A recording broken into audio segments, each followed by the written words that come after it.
Assalamualaikum warahmatullahi wabarakatuh. Kembali lagi di channel Radio Horor. Untuk kisah kali ini ada sebuah cerita yang diambil dari Twitter dari tulisannya akun yang bernama @mika0619. Dan untuk cerita yang akan saya bawakan kali ini yaitu sebuah cerita yang berjudul Makam Keramat. Sebelum kita masuk ke ceritanya, tekan dulu tombol like video ini dan jangan lupa tekan juga tombol subscribe channel ini dan nyalakan juga lonceng notifikasinya agar tidak ketinggalan cerita-cerita baru dari channel ini. Dan bagi teman-teman yang ingin membaca langsung ceritanya, nanti silakan saja kunjungi linknya yang nanti akan saya sertakan di kolom deskripsi. Dan jangan lupa di follow juga akun Twitter penulis. Dan seperti apa untuk kisah kali ini? Langsung saja kita simak berikut ini.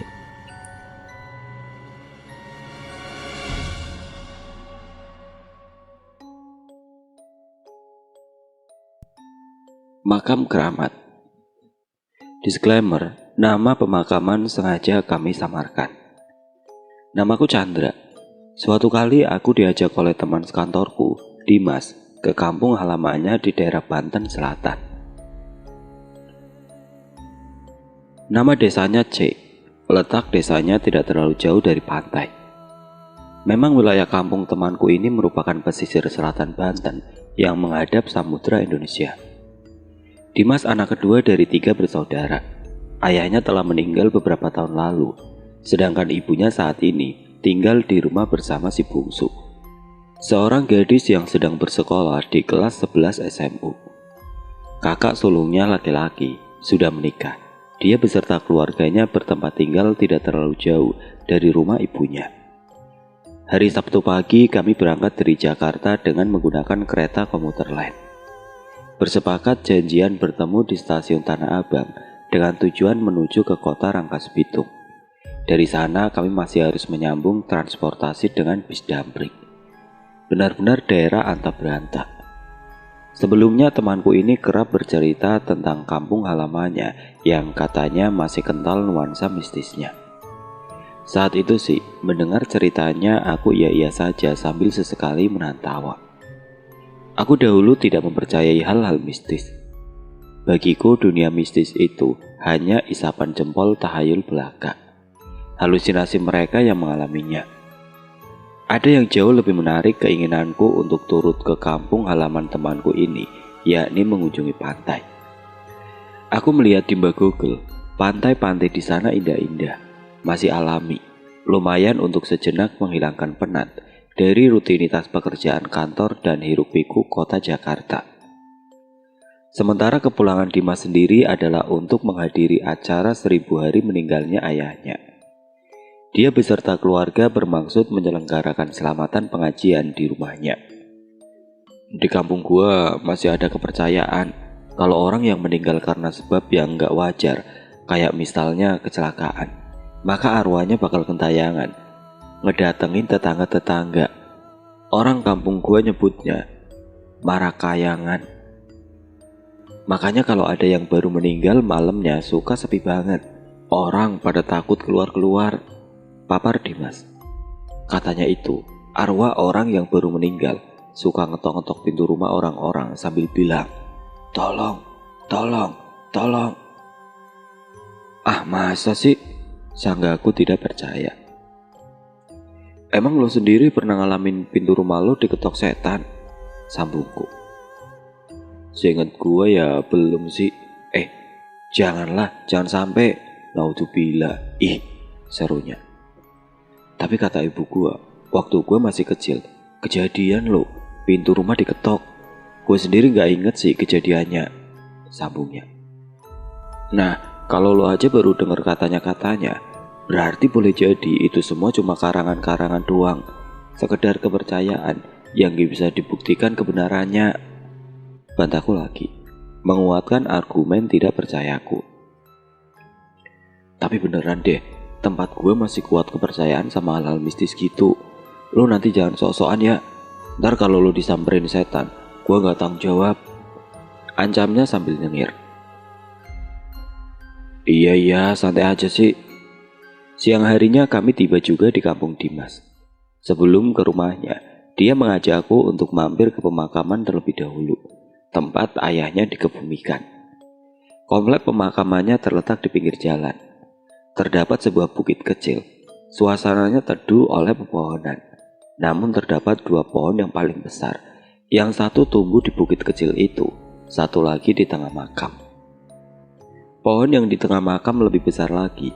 Dahan-dahannya panjang dan terlihat kokoh, dan daunnya lebat, sehingga membuat suasana makam tepat di bawah naungannya temaram meskipun sedang tengah hari cerah.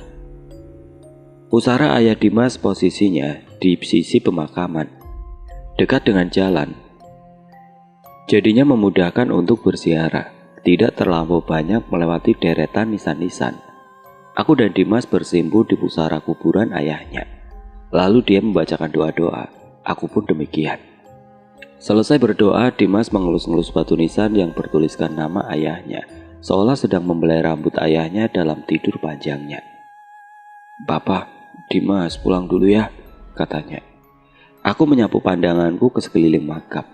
Ada nisan yang terlihat baru beberapa tahun, bahkan minggu. Ada juga nisan dan makam yang terlihat sudah tua. Ada makam yang dipagari, juga diberi atap, jadi mirip gazebo. Entah mengapa aku merasa tertarik menghampiri pohon besar yang terletak di tengah makam. Aku mengajak Dimas menuju pohon itu bareng sebentar. "Ngapain?" tanyanya. "Ya iseng aja lihat-lihat," jawabku. Kami pun berjalan menghampiri, meniti langkah di antara sisi makam satu dengan yang lainnya. Tidak seperti pemakaman di perkotaan yang teratur berdasarkan waktu meninggalnya seseorang. Letak makam di sana mengacak saja, di mana ada cukup ruang untuk membenamkan jenazah, disitulah dikuburkan. Namun tentu saja semua menghadap ke arah kiblat. "Lo tahu nggak, Chan? Di bawah pohon itu suka dikuburin telur ayam kampung." "Oh iya, buat apaan?" Dimas menyorongkan kepalanya sedikit, agak mendekat ke telingaku. Katanya, "Nguburin setan." "Ah, nguburin setan? Pakai telur? Ah, serius lo?" "Beneran serius gue. Ntar lo cek aja, siapa tahu ada," jawab Dimas. Kami tiba juga di pohon itu. Dari jarak dekat, pohon itu memang benar-benar besar sekali. Diameternya sekitar 1 hingga 1,5 meter. Warna kulit batangnya kehitaman, terdapat tonjolan-tonjolan seolah urat yang keluar. Akar-akarnya yang besar dan kokoh menyembul di atas permukaan tanah, bahkan membentuk sekat-sekat. Aku menduga usia pohon ini ratusan tahun. Lalu Dimas menolehkan matanya ke sekitar akar pohon, seperti mencari sesuatu. "Chan, sini lo. Lihat tuh, ada tanah yang kayak habis digali," panggilnya kepadaku menunjukkan temuannya. Aku melihat ke tanah sebagaimana ditunjuk Dimas. Ada galian ukuran kecil. "Coba gua gali ya," kataku. "Pelan-pelan galinya, soalnya biasanya nggak terlalu dalam dikubur. Telurnya jangan sampai pecah," serga Dimas. Benar saja aku melihat kain yang sudah tampak kotor oleh tanah. Sepertinya tadinya berwarna putih. Kain itu di bagian atasnya diikat tali menjadi seperti bungkus permen. Aku memegang kain itu, bermaksud hendak mengangkatnya supaya lebih jelas isinya. "Jangan." Sekonyong-konyong Dimas menghardiku. "Kenapa emang?" "Tenang, kagak bakal kenapa-napa," kataku. Aku mengabaikan larangan Dimas, mengambil bungkusan kain itu lalu membuka ikatannya. Benar saja, telur ayam kampung. Aku memegang telur itu dengan ibu jari dan telunjuk. "Ini telur yang lo maksud, Mas?" tanyaku kepada Dimas sambil tersenyum. "Ah, parah lo, Chan. Maksud gue dilihat aja, jangan diambil. Udah buruan, ikat terus kubur lagi," serunya. Aku bermaksud hendak mengembalikan telur itu ke letak semula. Namun peganganku ke telur itu rupanya tidak baik. Telur itu terjatuh dan pecah ketika menghantam akar pohon. "Waduh," gumam Dimas. Wajahnya terlihat pucat. Dia hanya bisa diam mematung. "Ya udah sih, timbang telur doang. Nih, gua kuburin lagi. Gak masalah kali pecah juga," kataku meyakinkan Dimas. Setelah kain berikut telur yang sudah pecah kuburkan kembali, Dimas mengajakku segera meninggalkan pemakaman. Saat berjalan, belumlah terlalu jauh dari pohon itu, mataku menangkap sesuatu yang menarik. Aku membungkukkan tubuhku untuk memungut. "Mas, ada gigi geraham," kataku sambil menyodorkan temuanku ke Dimas. Buang, buang Chan, ayo buruan kita cabut," ajaknya gusar. Aku dan Dimas berjalan pulang menuju ke rumahnya yang memang jaraknya tidak terlampau jauh dari pemakaman. Sebenarnya aku yang mengajak berjalan kaki saja, ya hitung-hitung menikmati suasana pedesaan yang asri. Saat sedang berjalan, Dimas bercerita bahwa komplek pemakaman yang barusan itu sebenarnya oleh masyarakat di desanya dianggap makam keramat. Kemudian dia juga menceritakan bahwa keluarganya pernah memperkerjakan seseorang perempuan setengah baya untuk bebersih di rumahnya. Perempuan itu rumahnya tidak jauh dari pemakaman. Dia suka bercerita, pada tengah malam tertentu, terlebih di malam Jumat, kerap terdengar suara orang yang menangis. Lalu juga terdengar suara anak-anak kecil yang sedang bermain. Dimas melanjutkan ceritanya. Pernah ada seseorang perawat di puskesmas, bukan orang sini, asalnya dari Tangerang. Saat pertama kali menginjakan kaki di desa, karena hari masih siang, dia langsung ke puskesmas terlebih dahulu dengan maksud melapor ke tempat tugasnya yang baru. Si perawat baru ternyata langsung bertugas saat itu juga membantu dokter menangani pasien. Maklumlah di desa, tenaga perawat memang sangat dibutuhkan.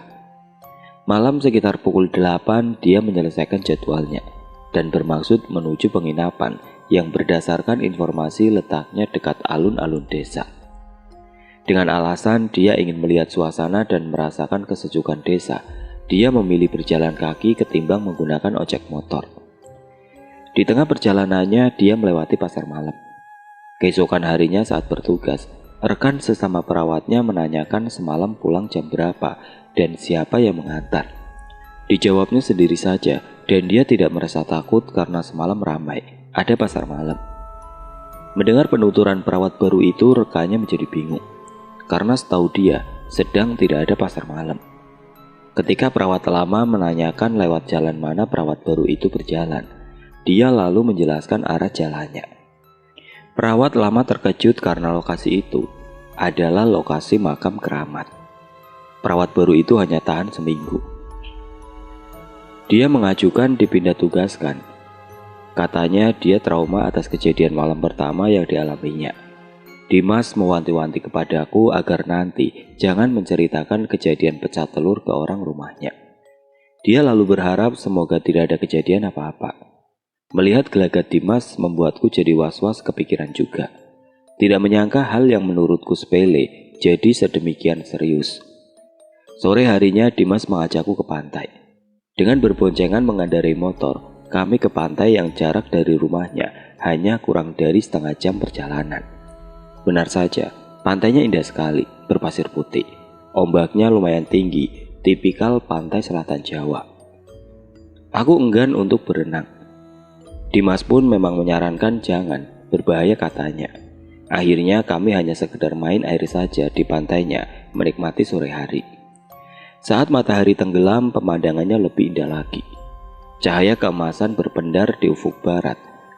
Kemilaunya begitu magis. Aku merasa jiwaku yang telah terbarukan. Terlintas dalam benak, inikah yang disebut healing? Yang pasti, pemandangan indah spektakuler itu berhasil membuatku terlupa akan kejadian tadi siang di pemakaman. Sebagaimana telah direncanakan, pukul 7:30 malam para tetangga dan tetua ulama yang dihormati berdatangan ke rumah Dimas. Yang hadir cukup banyak, sampai di teras depan rumah pun dipenuhi orang, dikarenakan ruangan tengah dan ruang tamu di dalam sudah penuh. Aku juga turut mengikuti seluruh prosesi acara, dari pembacaan surat Yasin sampai tahlil.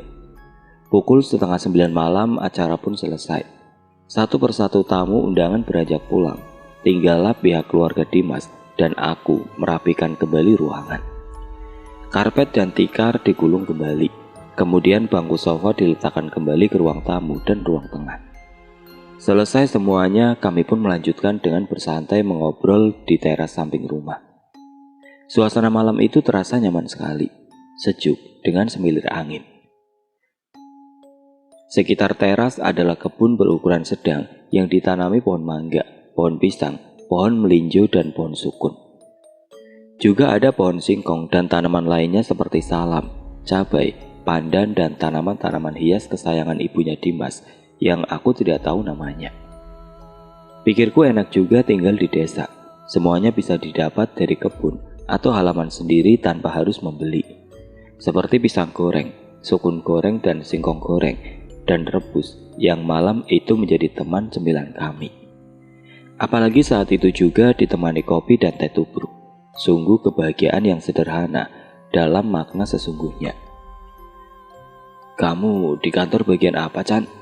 tanya Kang Arka, kakaknya Chandra. "Saya bagian akuntansi, Kang," jawabku. "Waduh, pusing atuh ya ngitung uang perusahaan aja." "Iya bener Kang, liar," jawabku. Tawa Chandra berderai menyelingi obrolan santai kami. Ibunya Dimas dan adiknya pamit tidur saat jam menunjukkan pukul 9:30. Tinggallah aku, Dimas, Kang Arka, dan 2 orang pamannya Dimas yang dipanggil Uwa dan Abah oleh Dimas dan Kang Arka. Serunya obrolan lalu didukung udara desa yang sejuk, ditambah pula kopi yang nikmat dan cemilan yang melimpah. Benar-benar teman merokok yang menggenapi kehangatan suasana. Sampai tidak terasa rokokku tandas. Kang Arka, Uwa, dan Abah menawarkan rokoknya kepadaku, namun aku tidak cocok dengan rokok kretek mereka. Sedangkan Dimas tidak merokok. Aku menanyakan di mana aku bisa membeli rokok filter. Kang Arka mengatakan ada toko yang buka 24 jam di sekitar alun-alun desa. Aku bermaksud hendak membelinya dengan meminjam motor. "Mau gua anterin?" tawar Dimas. "Gak usah, deket kan alun-alun," jawabku. Aku mengingat-ingat saat tiba di desa ini tadi siang dengan bis dampri. Dimas meminta berhenti di alun-alun yang jaraknya ke rumah Dimas tidak seberapa jauh. Paling sekitar 5 menit dengan mengendarai motor. Saat itu sudah pukul 11 malam. Aku mengendarai motor dengan kecepatan sedang. Saat di perjalanan aku baru ingat lagi jika dari rumah Dimas ke alun-alun harus melewati makam keramat yang tadi siang aku dan Dimas sambangi. Ketika melintasi makam keramat, sekonyong-konyong mesin motor tersendat lalu mati. Aku mencoba menstarternya. Terdengar mesin berusaha menyala namun gagal. Lalu aku posisikan motor dengan standar berdiri dengan maksud hendak menyalakan dengan cara enggol kaki. Namun sia-sia juga. "Alah, kenapa ini motor? Sialan," umpatku sendiri. Aku merogoh saku celanaku hendak mengambil handphone untuk meminta Dimas datang membantuku. Tapi lagi-lagi sial, handphoneku tidak terbawa. Pasti tergeletak di meja teras. Aku memeriksa indikator bensin, masih cukup penuh. Ada setengah tangki. Lalu aku berjongkok mengamati mesin motor. Meski sebenarnya aku tidak paham-paham amat dengan permesinan. Namun setauku jika motor mogok, kemungkinan businya bermasalah seperti kotor. Aduh gobloknya gua. Gelap nih, gak kelihatan di mana posisi businya. Di sekitar makam keramat memang nyaris gelap. Satu-satunya sumber cahaya hanya dari lampu bohlam yang terangnya tidak seberapa yang dipasang di gerbang makam. Dasar goblok, goblok. Aku mengutuki diri sendiri. Suasana hening, hanya terdengar nyanyi suara jangkrik bersautan dan gesekan daun yang dimainkan angin. Akhirnya aku mengira-ngira di mana letak busi motor dengan cara meraba bagian mesin motor. Di tengah kebingunganku itu, aku mendengar satu suara. "Motornya mogok ya Kak Chandra?" Aku tertegun, terkejut mendengar suara seseorang. Itu suara perempuan yang dari nada suaranya masih muda. Aku bangkit dari jongkok lalu mencari pemilik suara yang menyapaku. Aku yakin suaranya berasal dari dalam area pemakaman. Mataku berusaha menembus gelapnya pemakaman. Tidak aku lihat seorang pun, hanya samar-samar tertangkap pandangan beberapa deret nisan dan pepohonan. "Siapa ya?" tegurku kepada siapapun yang menyapa barusan. Tidak ada jawaban, hanya suara jangkrik saja yang aku dengar. Benakku seketika berpikir, siapa manggil gue dari kuburan? Suaranya suara cewek. Kok dia bisa tahu nama gue? Apa si Dimas ngerjain gue? Di saat bersamaan ada motor yang sedang melaju ke arahku. Cahaya lampu depannya menyadarkanku akan kedatangannya. Di motor itu ada 2 orang berboncengan. Keduanya laki-laki. Dari tampilannya aku tebak kira-kira sebaya dengan Kang Arka. Yang mengendarai menyapaku. "Kenapa motornya, A?" "Pak, nggak tahu nih Pak, mogok." "Bensinnya habis?" "Enggak Pak, masih penuh," jawabku. Lalu bapak itu mematikan mesin motornya, kemudian turun dari motornya, lantas menghampiriku. "Aa bukan orang sini ya?" "Bukan Pak, saya temannya Dimas dari Jakarta." "Oh, Cep, Dimas putranya almarhum Haji Jajang yang tadi tahlilan?" "Iya Pak, betul." "Coba sini, saya starter." Bapak itu kemudian duduk di jok motor mencoba menyalakan mesin motor. Tanpa tersendat di tangan si bapak itu, mesin motor langsung menyala. "Bisa nih, gak kenapa-napa," katanya. Lalu si bapak itu menyampaikan sesuatu kepadaku, hal yang tidak masuk akal. "Ah, kalau orang luar lewat sini, umpama naik motor atau mobil, klakson 3 kali, terus lempar uang receh.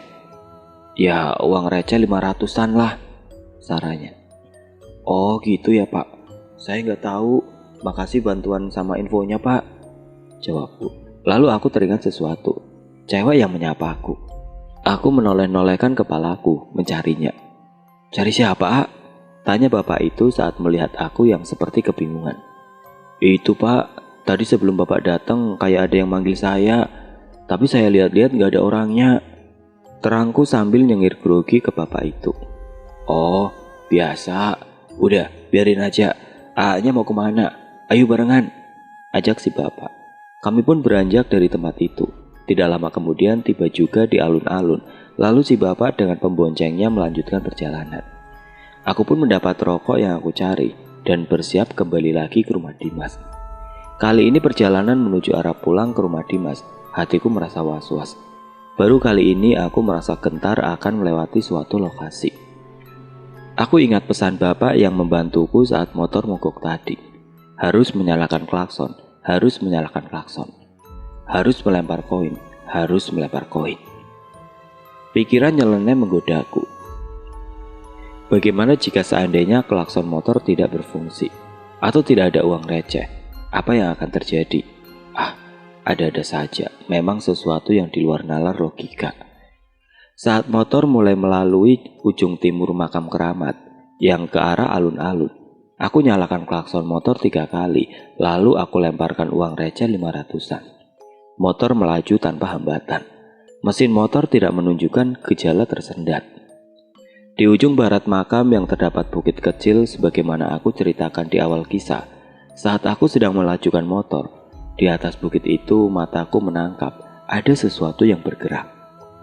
Tidak jelas apa yang sebenarnya aku lihat. Wujudnya seperti hewan, namun aku tidak dapat menerka apakah itu kambing, atau anjing, atau bahkan harimau. Yang jelas berkaki 4, namun fisiknya lebih seperti bayangan. Lalu hewan itu bergerak ke arahku. Kejadian selanjutnya di luar dugaan. Hewan itu melompat ke arah laju motor, seolah hendak menerkamku, atau sekedar menghadangku. Aku yang sedang mengendarai motor tentu saja terkejut setengah mati.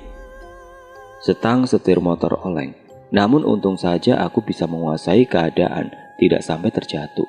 Sedangkan hewan yang barusan melompat ke arahku tidak ada, hilang sama sekali. Aku menarik gas motorku ngebut. Aku hanya ingin sesegera mungkin sampai di rumah Dimas. Syukur sampai juga aku di rumahnya dengan selamat. Saat itu waktu sudah menunjukkan pukul 11:30 malam lewat. "Dari mana lo? Kok lama? Kesasar lo?" tanya Dimas bertubi-tubi. "Kagak," hanya itu yang aku jawab ke Dimas. Aku sengaja tidak bicara banyak dulu. Niatnya besok pagi atau saat tiba di Jakarta saja akan aku ceritakan apa yang barusan aku alami. Paman Dimas yang dipanggil Abah menyapa aku sambil tersenyum. "Kamu gak kenapa-napa, Chan?" "Enggak, Bah, gak kenapa-napa," jawabku. "Sini duduk lagi, obrol, ngopi," ajaknya. "Iya, Bah," jawabku. Aku pun kembali duduk di teras bersama mereka. Namun pikiranku masih kuat. Aku rasa aku shock juga karena hampir saja terjatuh dari motor. Aku jadi tidak fokus lagi mengobrol. Aku berpikir lebih baik aku istirahat saja. Tidak lama kemudian aku pun pamit untuk tidur. Tempat tidurku bersama Dimas, di kamarnya yang terletak di lantai atas rumah. Dimas menempati kamarnya itu semenjak SMA. Kamarnya cukup luas, berukuran 5 kali 5 meter. Bagian muka kamar terdapat teras. Jendela kamarnya berbentuk persegi panjang menghadap ke teras atas depan kamar Dimas. Untuk merebahkan badan telah digelar kasur busa di lantai. Aku pun merebahkan diri terlentang menghadap ke jendela yang saat itu gordennya terbuka. Mataku sulit terpejam. Pikirannya melayang mengingat kejadian tadi saat melewati pemakaman. Akhirnya aku hanya bisa menatap langit-langit kamar Dimas, menatap ke sudut-sudutnya. Kedua telapak tangan aku tarik ke atas, menjadi tambahan bantal menopang kepalaku. Lalu kemudian aku melemparkan pandangan keluar jendela kamar. Aku melihat ada seseorang di luar. Itu apaan? Orang apa bukan? Pikirku. Aku lalu bangkit duduk di atas kasur untuk menegaskan apa yang aku lihat. Kupincingkan mataku, kemudian kuperas dengan jemari sudut dekat pangkal hidung kedua kelopaknya seperti memeras jeruk nipis. Tidak salah, aku melihat ada orang di teras. Dia berdiri saja menghadapku, rambutnya panjang lurus bahu, potongan depannya berponi. Pakaiannya seperti daster berwarna kusam kecoklatan, lebih seperti warna putih, tapi sudah terkena banyak noda tanah. Tidak lama kemudian aku lihat dia bergerak mendekat ke jendela. Tidak seperti berjalan, dia bergerak seperti melayang. Kini posisi tubuh dan wajahnya nyaris menempel dengan jendela, sehingga aku bisa melihat jelas wajahnya. Beberapa bagian kulit wajahnya seperti terkelupas. Kedua bola matanya yang besar, itu hitam semua. Dan yang lebih ganjil lagi, dia berkumis dan berjanggut. Ya ampun, ini makhluk apa? Seumur-umur, aku baru melihat yang begini. Lalu dia mengetuk permukaan kaca jendela dengan jemarinya. Aku menatapnya dengan tegang, tubuhku gemeteran. Aku ingin bertanya, kamu siapa? Tapi lidahku keluh. Aku mendefinisikan apa yang aku rasa. Ya, aku takut sekali. Mati-matian aku coba berteriak, hingga akhirnya, "Tolong!" Kalimat itulah yang mampu keluar dari mulutku. "Tolong!" Pintu kamar ada yang membuka dari luar. Itu Kang Arka, Dimas bersama Uwa dan Abah. "Kenapa, Chan?" tanya Dimas setengah membentak. Mereka bertiga menyeruak masuk kamar. Dimas menggoyang-goyang bahuku. Kenapa lo, Chan?" Itu, gue ngelihat ada itu di luar," kataku gemeteran sambil menunjuk jendela. Kang Arka, Dimas, Uwa dan Abah serentak menengok ke jendela. Tidak ada siapapun. Dan memang aku juga tidak melihat lagi apa yang baru saja aku lihat sebelum Dimas dan pamannya datang. Hilang begitu saja. Uwa membuka pintu akses ke teras. Dia keluar. Kang Arka dan Dimas mengikuti. Lalu mereka masuk kembali. "Gak ada siapa-siapa," kata mereka memastikan. Abah berkata sesuatu. "Lain jelma," bahasa Sunda artinya bukan manusia. Lalu kami semua ke ruang tengah. Tampak ibu dan adik Dimas pun turut terbangun. Kejadian yang menimpaku membuat seisi rumah geger. Setelah aku sudah lebih tenang, Abah dan Uwa menanyakan apa yang sebenarnya aku alami. Akhirnya Dimas menceritakan perihal sejak tadi siang di makam keramat. "Oh, pantesan," kata Abah. Abah ini juga termasuk sesepuh ulama yang dihormati di kampung Dimas. Penampilan sehari-harinya selalu bersarung, berbaju koko, berkopiah dan berkalung sorban. Abah lalu bertanya kepada ibunya Dimas, apakah ada telur ayam kampung. Lalu ibunya Dimas memberikannya. Lalu Abah membacakan doa-doa yang lumayan panjang. Aku melihat peluhnya sampai bercucuran. Kemudian telapak tangan didekatkan kepada telur itu, seperti memasukkan sesuatu. Kemudian dia meniup telurnya. "Besok, kamu kubur telur ini di makam. Dibungkus kain putih ya," katanya. "Udah, gak apa-apa, sekarang mah udah aman," katanya sambil tersenyum kepadaku. Lalu dia menepuk-nepuk pundakku. "Lain kali, kalau ke tempat baru jangan gegabah, jangan sompral ya," katanya. Sompral artinya sombong. Iya bah, nggak laki-laki, ampun saya.